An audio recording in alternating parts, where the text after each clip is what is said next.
ये व्यर्थ के बकवाद करने वाले लोगों से मत मिलो, व्यर्थ के बकवाद करने वाले लोगों की तरफ मत देखो, ये क्या कह रहे हैं, क्या बोल रहे हैं। और तुम भी व्यर्थ का बकवाद मत करो। अपने समय को कीमती मान करके निरंतर प्रिया प्रीतम का नाम जप करो, उनकी गुण लीला गाओ, उनकी सेवा में रहो। हम मन से केवल प्रभु का मनन करें, बार बार मन को संसार से हटा के नाम में, रूप में, लीला में, धाम में लगाएं। बहुत प्रसन्नता हो जाती है उस उपासक के हृदय में जो अपना मन बुद्धि प्रभु के चरणों में अर्पित कर देता है। भगवान ने तो इसको बहुत उत्तम स्थिति बताया है कि मेरे से कभी वो अलग हो ही नहीं सकता यदि मन बुद्धि अर्पित कर दिया। मयि मन आधत्स्व मयि बुद्धि निवेश है, तो निवशस्य मयि एव अत ऊर्ध्वं न संशया। बिल्कुल संशय नहीं, वो मेरे में ही निवास करेगा जिसने मन और बुद्धि अपनी मेरे में अर्पित कर दी। तो हर समय प्रभु का स्मरण चलना चाहिए, हर समय प्रभु के आश्रित हो कि देखना ये आनंद, ये प्रसन्नता क्या रूप रखती है। बड़े बड़े मस्त संतों को देखा, मस्त ऐसे उन्माद में मस्त है, उस सुख के लिए ललचाओ। कब तक जन्मते मरते रहोगे, कब तक बार बार दुख भोगते रहोगे, कब बड़ा प्रपंच है ये। भगवान का स्मरण परम पुण्यात्मा पुरुष का हृदय माना जाता है, बहुत पवित्र हृदय, बड़ा पुण्यात्मा हृदय, इसमें भगवान का स्मरण। भगवान कभी प्रपंच की बातें, कभी प्रतिष्ठा का चिंतन, कभी नाना प्रकार के मान सम्मान का चिंतन, ये घुसने ना पावे हृदय में। बहुत सावधान रहना चाहिए साधक को। ऐसी बातें देखो मत, ऐसी बातें सुनो मत जिससे तुम्हारा हृदय उद्विग्न होकर प्रभु का चिंतन छोड़ दे। बंद करो अभी। अन्य लोगों के संग का त्याग कर दो, जो भगवत विमुख वार्ता करते हैं, संत निंदा करते हैं, दूसरों की निंदा करते हैं, कुछ हाथ नहीं लगता। ये लोग दुर्गति को प्राप्त होने वाले हैं। भक्तन निंदा अति बुरी भूल करे जिन कोय, किए सुकृत बहु जन्म के छिन में दारे खोए। पर निंदा के किए ते नहीं आवत नहीं कछुआत, मूर्ख पर्वत पाप को ले चल अपने साथ। तो अलम कश्यापि संगत्या, ऐसा संग मत करो जिनके पास बैठने से भक्त निंदा, जन निंदा, भगवत निंदा हो। ऐसे से दूर रहो, अलम बंद कर दो ऐसे लोगों। जब तुम अपना जीवन श्यामा श्याम के चरणों में न्यौछावर कर दोगे तो पूरा भार श्यामा श्याम ले लेंगे और तुम्हारे हृदय में मस्ती आ जाएगी। जो ऐसा निश्चयी होता है, दृढ़ निश्चयी, उसके अंदर दृढ़ विश्वास, तो उसके हर समय भगवान की स्फूर्ति होती रहती है। भारी प्रतिकूलता में भी भगवान का सानिध्य अनुभव होता है। वो अनुकूलता में तो भगवान के दुलार को देखता है, लेकिन प्रतिकूलता में भगवान की विशेष कृपा को देखता है। ये संयोग, ये वियोग, संसार की ये द्वंद्वमयी वृत्तियां भक्तों के हृदय में नहीं चुभती। आए की हुज्जत नहीं, गए की तलाश नहीं, क्योंकि नित्य संयोग भगवत स्मृति के प्रभाव से प्रभु का रहता है। शोक, विषाद बहुत ध्यान देने योग्य विषय है। तभी लोगों को ऐसा लगता है कि ऐसा कैसे हो सकता है। भक्त के चरित्रों को जब सुनते तो लगता है ऐसा कैसे हो सकता है, ऐसी परिस्थिति में भी ऐसा कैसे हो सकता है। क्योंकि तुम मानसिक बुद्धि से युक्त हो और वो भागवतिक स्थिति से युक्त है, इसलिए तुम उसको पार पा ही नहीं सकते। जब तुम अपना जीवन श्यामा श्याम के चरणों में समर्पित कर देते हो हृदय से, फिर उनकी कृपा से सब विघ्न दूर हो जाते, एक अपार मस्ती रहती है। नहीं तो शोक, विषाद, दुख, क्लेश, कष्ट, संताप, भय, उद्वेग, ये सदैव सताते रहते हैं। इसी से डिप्रेशन होता है। बार बार नकारात्मक चिंतन, शोक, विषाद, दुख, चिंता, क्लेश, संताप, भय, उद्वेग, यही पूरे मानसिक स्तर को नष्ट कर देते हैं। उत्साहहीन जीवन हो जाता है। जब तुम श्यामा श्याम को समर्पित हो जाते हो तो ये सब प्रवेश भी नहीं करते, एक अपार मस्ती बनी रहती है। अब क्या होगा? श्यामा श्याम जो करेंगे वही होगा। श्यामा श्याम पता नहीं कैसा करें, नहीं, वो सदैव मंगल भवन है, वो जो करते महामंगल होता है। यह निश्चय उपासक के हृदय में आ जाना चाहिए। इसलिए अपना सारा मन, सारी बुद्धि, सारा जीवन, प्रत्येक श्वास प्रभु को अर्पण कर दो, फिर देखो तुम निहाल हो जाओगे। इसलिए तुम अपना सारा मन, सारी बुद्धि, सारा जीवन, प्रत्येक श्वास केवल प्रभु को अर्पित कर दो, फिर देख लेना। श्वास कैसे अर्पित की जाती? राधा राधा राधा। बुद्धि कैसे अर्पित की जाती? एकमात्र निश्चय कि भगवत सुख ही सुख है, ये जागतिक सुख सुख नहीं, ये दुख है, ये ऐसा दलदल है जिससे आज तक कोई नहीं निकल पाया। सारा मन, हम मन से केवल प्रभु का मनन करें, बार बार मन को संसार से हटा के नाम में, रूप में, लीला में, धाम में लगाएं। बहुत प्रसन्नता हो जाती है उस उपासक के हृदय में जो अपना मन बुद्धि प्रभु के चरणों में अर्पित कर देता। भगवान ने तो इसको बहुत उत्तम स्थिति बताया है कि मेरे से कभी वो अलग हो ही नहीं सकता यदि मन बुद्धि अर्पित कर दिया। मय्येव मन आधत्स्व मयि बुद्धिम निवेशय, तो निवशस्य मयि एव अत ऊर्ध्वम न संशया। बिल्कुल संशय नहीं, वो मेरे में ही निवास करेगा जिसने मन और बुद्धि अपनी मेरे में अर्पित कर दी। बहुत प्रसन्नता रहेगी उस उपासक के जीवन में जो अपने आप को मन बुद्धि सहित प्रभु के चरणों में समर्पित कर दिया है। भगवान का आश्रय लेने वाले की पहचान है हर परिस्थिति में प्रसन्न रहना। देखो आप भगवद आश्रित हो कि नहीं, देखो अनुकूल परिस्थिति में तो सब प्रसन्न रहना, लेकिन प्रतिकूल परिस्थिति में प्रसन्न रहना ये भगवान के भक्तों का लक्षण है। हर परिस्थिति में प्रसन्न रहना ये भगवान के भक्तों का लक्षण है। आनंदगन भगवान का आश्रय मिलते ही आनंद छा जाता है हृदय में। उनके पास आनंद का अभाव होता ही नहीं है।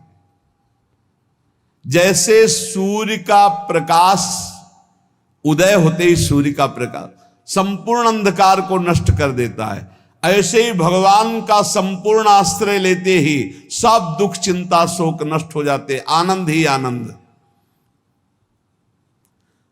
तुम भगवान के मंगलमय रूप को नहीं जानते हो, पर उनके मंगलमय भाव को, विधान को मानना शुरू कर दो। जो भी होता है मंगलमय होता है। हमने जीवन में देखा है, अगर इधर कोई बहुत बड़ा सुख दिया तो देर नहीं लगेगी, 24 घंटे नहीं व्यतीत होंगे और ऐसे दुख दे देंगे, जिससे दोनों का समान भाव रख करके ना दुख में तुम भूलो प्रभु को, ना सुख में फूलो, सीधे भगवत मार्ग में चल। पूरे जीवन की बात देखा है। भगवान के मंगल विधान में सदा सर्वदा सुख ही सुख है, इस बात को मान के प्रसन्न हो जाओ।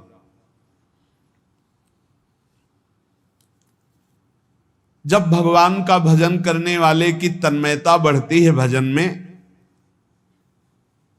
तो द्वेषी जन अपने आप तैयार हो जाते हैं। भक्त कभी किसी से द्वेष नहीं करता, अपने आप वो द्रोह करने लगते। तो नरसिंह मेहता जी से बहुत गांव के कई लोग थे जो जलते थे, ऐसे जलते थे कि अब क्या करें, कैसे मिटा दे नरसिंह मेहता जी को। अब उपाय तो मिल नहीं रहा था। तो एक दिन संतों की मंडली आई और उन्होंने कहा कि हम रास्ते में कोई चोर आदि धन ना ले ले, इसलिए यहां से किसी की हुंडी चलती है क्या द्वारिका में? पहले ऐसा था।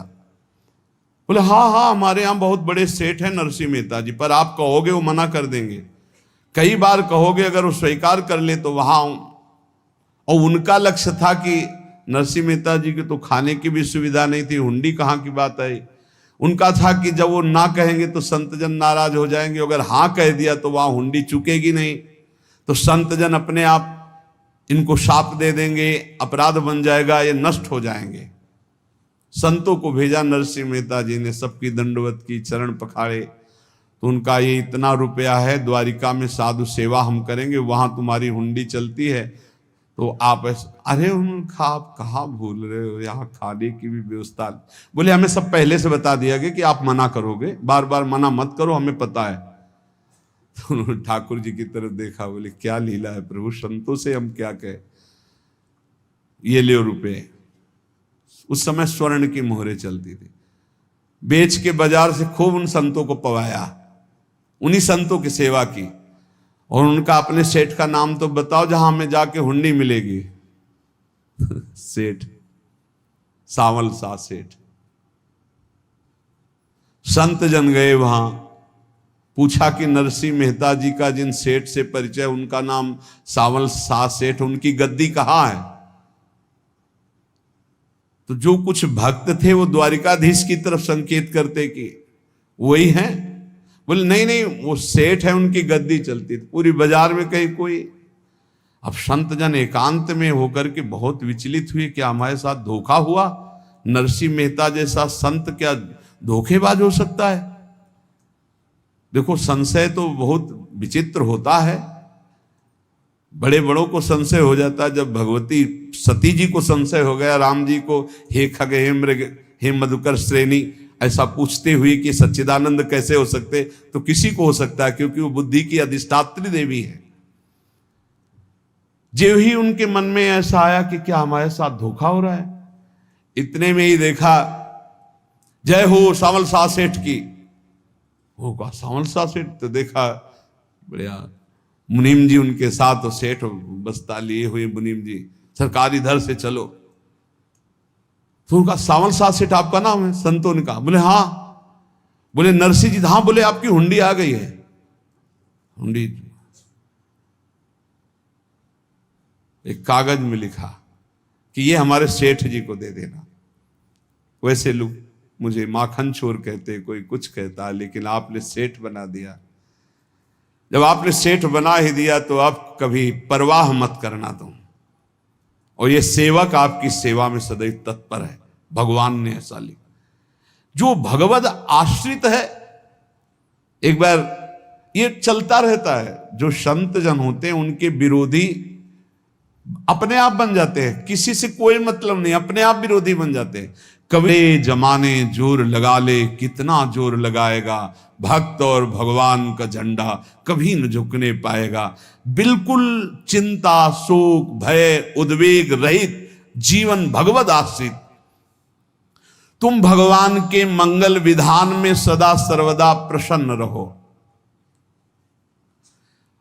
अब ये विचार कर लो कि भगवान जो करेंगे तुम्हारा मंगल करेंगे। अब थोड़ा ऐसा बीच में लगता है कि अमंगल हो रहा है क्या, लेकिन पक्का समझो बहुत बड़ा मंगल उनका विधान होता है, बहुत ही उत्तम मंगल होता है भगवान के शरणागत का। भगवान हमारे विचारों वाले नहीं हैं, हमारे विचार प्राकृतिक है, भगवान के विचार चिदानंदमय हैं। वो अपने विचार से हमारा मंगल करते हो, हम अपने विचार से मंगल चाहते हैं। भगवान के विचार से मंगल ही हमारा होगा, इसलिए कभी हमको चिंता शोक भय नहीं करना चाहिए। भगवान की ओर से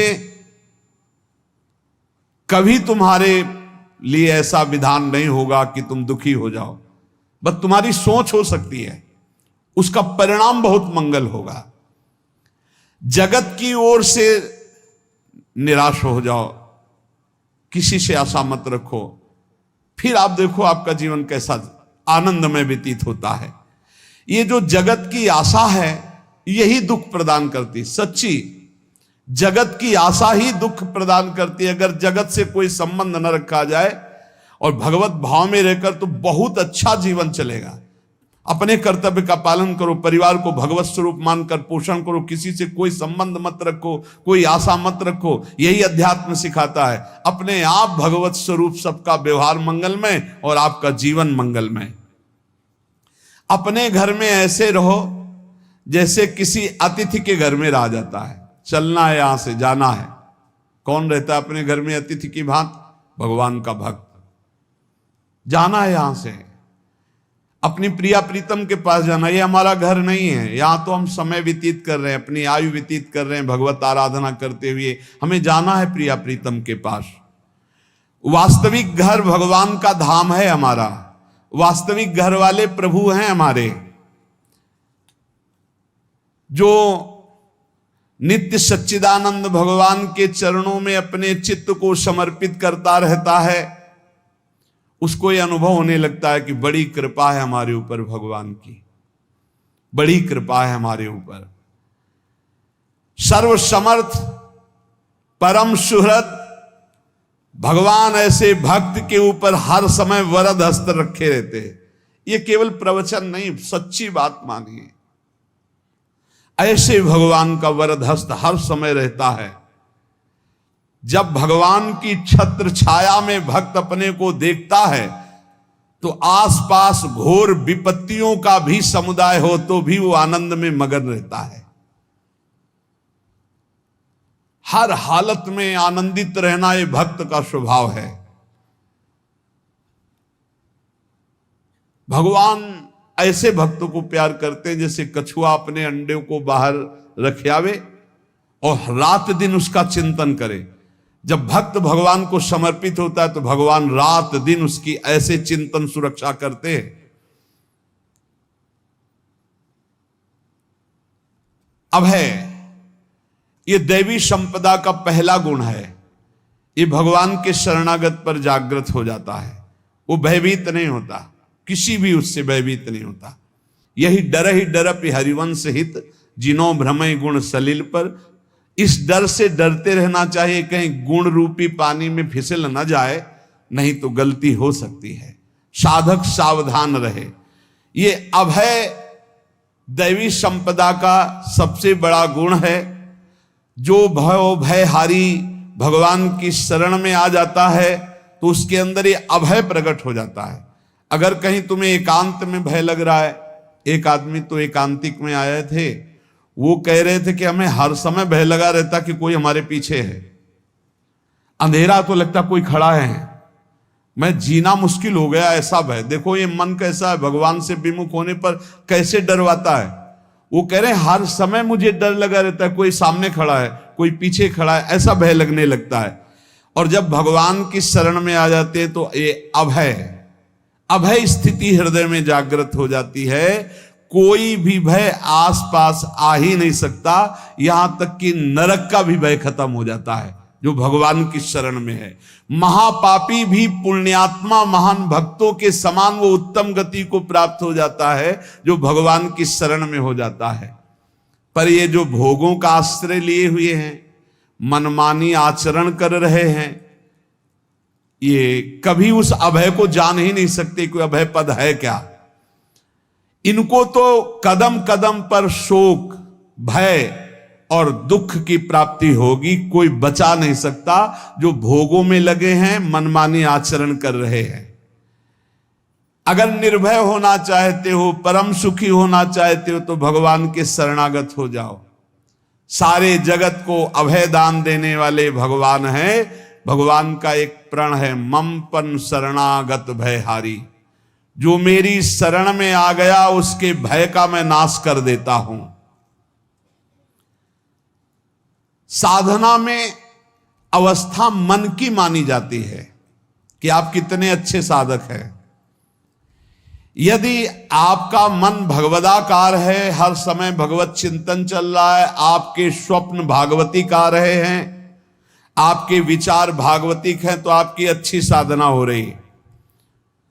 और यदि आपके स्वप्न गंदे आ रहे हैं, क्योंकि स्वप्न में मन का ही सारा खेल होता है, और आपकी चिंतन वृत्ति वासनात्मक चल रही, तो अभी साधना का प्रभाव मन पे नहीं पड़ा है।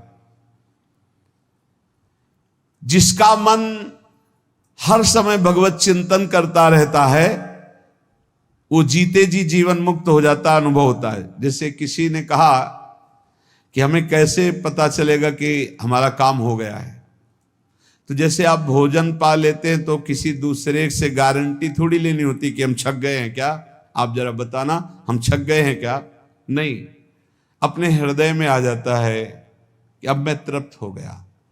ऐसे ही अपने हृदय में आ जाता है कि मेरा काम हो गया, अब मेरा जन्म नहीं होगा। ये हृदय में आ जाता है, अपने आप अनुभव में आ जाता है। जब स्वरूप बोध होता है तो किसी और से सलाह थोड़ी लेनी होती है, वो अपने आप अनुभव में आ जाता है। हां, यदि गुरुदेव का वर्ण नहीं किया है तो फिर आपको किसी न किसी गुरु से प्रमाणित करवाना पड़ेगा। अगर गुरुदेव का वर्ण किया है तो वही मंत्र, वही नाम, वही गुरु शरणागति आपको अंदर से पुष्ट कर देगी कि आपका काम हो गया है।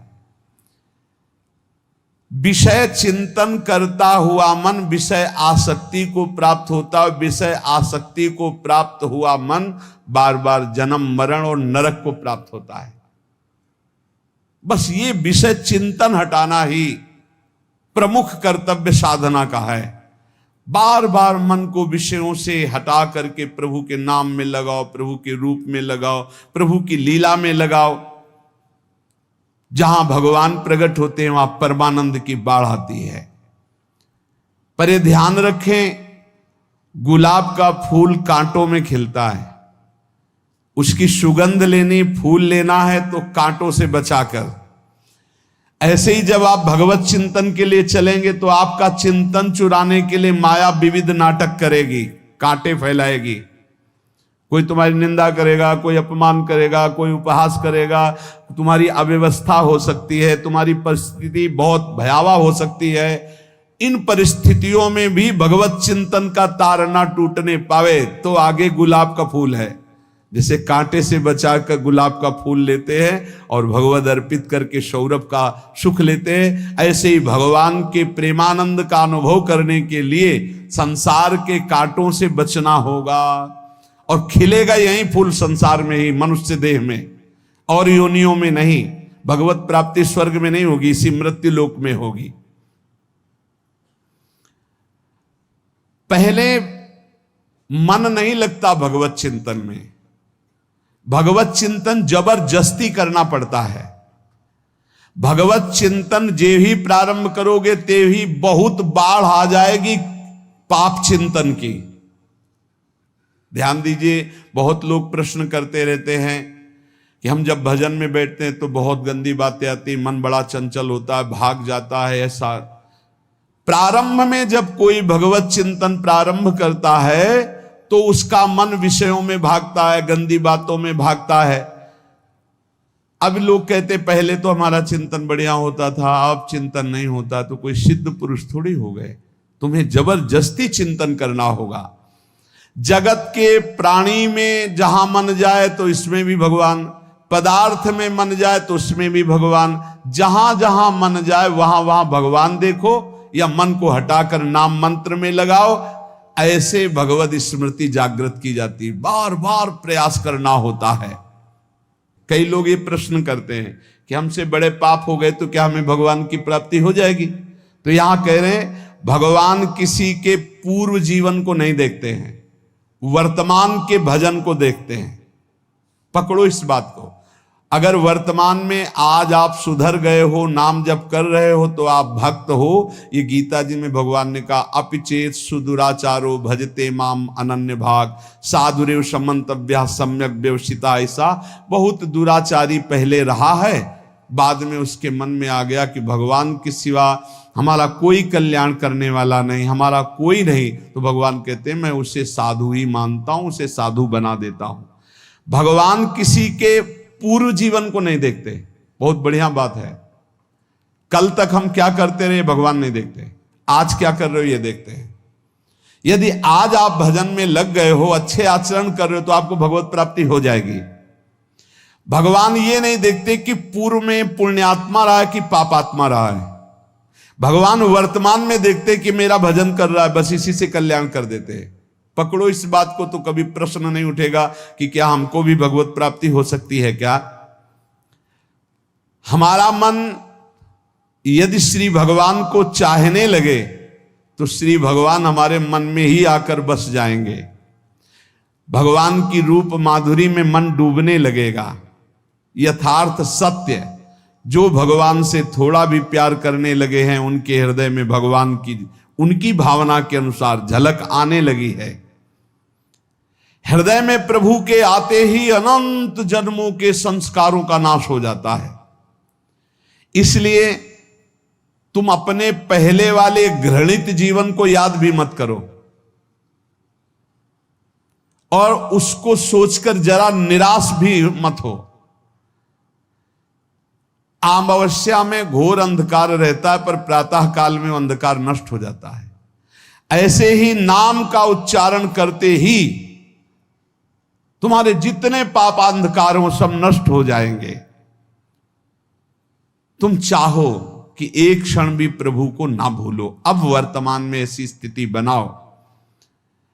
जो प्रभु को नहीं भूलने की चाह करता है कि मुझे ऐसी स्थिति प्राप्त हो कि मैं कभी प्रभु को ना भूलूं, तो सच्ची मानो और कोई बात भगवान सुने ना सुने, ये बात जल्दी सुन लेते हैं। भजन की मांग करो तो बहुत जल्दी भगवान पूर्ण करते हो। भजन जिसका चलने लगा तो फिर लोकांतर के सारी रिद्धियां सिद्धियां सुख वैभव तो उसके चरणों में लौटते हैं। जब हम प्रभु से प्रभु का स्मरण न मांगकर भोग मांगते हैं तभी हमारा भजन रुक जाता है, भजन नहीं चल पाता। यदि हम प्रभु से केवल भजन मांगे तो विश्वास करो ब्याज में सब हो जाएगा। मूल भजन तो आपका बचेगा ही, ब्याज में लोकांतर के भोग आपके चरणों में लुटते घूमेंगे। आप भजन करके तो देखो। अरे घिघियाने की जरूरत नहीं, किसी से मांगने की जरूरत नहीं, भजन करके देखो सब ठीक हो जाएगा, सब अपने आप बन जाएगा। हम बहुत बड़ी भूल कर देते हैं कि थोड़ा भजन करके प्रभु से कुछ सांसारिक वस्तुएं, स्थितियां, परिस्थितियां बदलने की मांग कर लेते हैं, जिससे भजन छूट जाता है। प्रभु की स्मृति इतनी महान है कि जिन्होंने बैर भाव से प्रभु का स्मरण किया उनको भगवान की प्राप्ति हो गई। जैसे कंस आदि भगवान से बैर ही तो रखते थे, लेकिन भगवान की स्मृति रहती थी। स्मृति ने उनको भगवत प्राप्ति करा दी। स्मृति में महान सुख है, पर वो जब भक्ति रस से युक्त स्मृति होती तब माधुर्य रस, प्रेम रस का अनुभव होता है। कल्याण तो वैर भाव से स्मरण करने वालों को भी प्राप्त हो गया। यदि आप भक्त हो और ये चाहते हो कि आपकी भागवती की स्थिति बहुत जोर की हो, तो हम आपसे प्रार्थना करते हैं कि रोज प्रभु से एक ही बात मांगिए, मुझे अखंड स्मृति दीजिए। अर्जुन जी को पूरी गीता जी सुनने के बाद यही मिला, नष्टो मोहा स्मृति लब्ध्वा। स्मृति, प्रभु आप हम पे ऐसी कृपा कर दो कि हमारे हृदय में किसी और व्यक्ति, वस्तु, स्थान की स्मृति न रह जाए, केवल आपकी स्मृति रह जाए। ये चाह भगवान बहुत जल्दी पूर्ण कर देते हैं यदि उपासक हृदय से ये बात मांगे। भगवान की कृपा से ही ऐसा हो सकता है कि अखंड स्मृति ये कर्म फल से नहीं मिलती है। प्रभु के प्रति निर्भर होकर जो दैन्यता पूर्वक प्रभु से मांगता है और हर समय अभ्यास करता रहता है भगवत स्मरण का, उसको ये स्मृति मिलती है। और स्मृति मिल गई तो इससे बड़ी कोई स्थिति नहीं। हर समय भगवान का स्मरण। प्रभु से मन प्रतिपल नया नया स्वाद लेकर के आसक्त होता रहता है, नवम नवम। प्रभु कभी बासी नहीं होते। जैसे किसी व्यक्ति को देखो तो देखते देखते मन हट जाएगा कि देख लिया, बहुत सुंदर है, ठीक है, लेकिन वो एक दिन मन हट जाएगा। और प्रभु की सुंदरता नवम नवम है, प्रभु के नाम का स्वाद नवम नवम है, प्रभु की लीला का स्वाद नवम नवम है। प्रभु